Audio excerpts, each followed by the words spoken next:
Here to debate Communications Director for American Crossroads, Ian Prior, and Liberal analyst Cathy Areu. Good morning to both of you. Thanks for being here. Good morning, Abby. All right, so I want to start with you, Ian.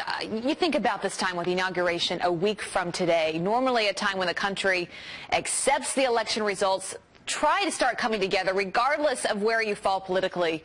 How harmful is this to the morale of this country when you hear statements like that? Well, look, as an American, I find John Lewis's comments appalling. The bottom line is that Donald Trump won the election. He won 30 out of 50 states, and he's going to be president for the next 40 years. And no amount of complaints or protests or Hollywood speeches is going to change that. And continuing to try and delegitimize the incoming president is just harmful to our democracy. Ariel, you know, we had Jammu Green on this morning. She's running for the next chair of the DNC, and we asked her that question about whether or not she thought that Mr. Trump was a legitimate next president or not. She doubled down on what John Lewis said absolutely, I agree with him. This is a delegitimate presidency.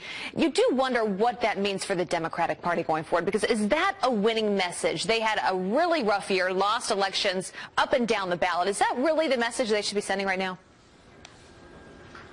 Well, I mean, we had the Tea Party movement come about when Obama took office, and we had the birther movement started by our president-elect Trump. So we understand he's going to be our next president. But this country has been through it before. Everyone tried to delegitimize President Obama, and Donald Trump is one of them with the birther movement, which we all now know was completely false and fabricated. And the country got through that just fine. So those of us who stand with Representative Lewis agree with what he's saying. So you agree with him there? You think absolutely. That you think his president is delegitimized? I think he's, I don't think he's a legitimate president at all. Hillary Clinton won by 2.6 million people stood in line and voted, and their votes were not counted. It's not a true democracy, and I'm really upset with the system. Ian, your response?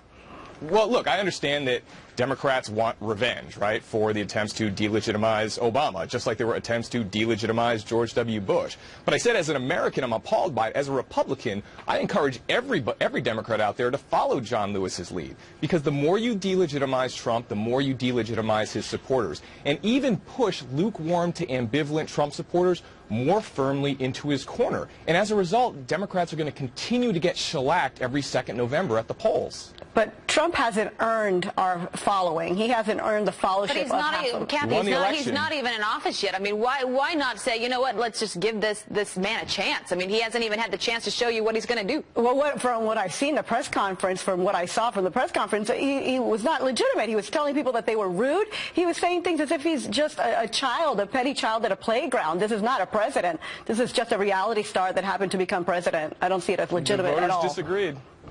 He's just a great reality star. We are going to have to leave it there. Have a good day. You too. Coming up, the mainstream media.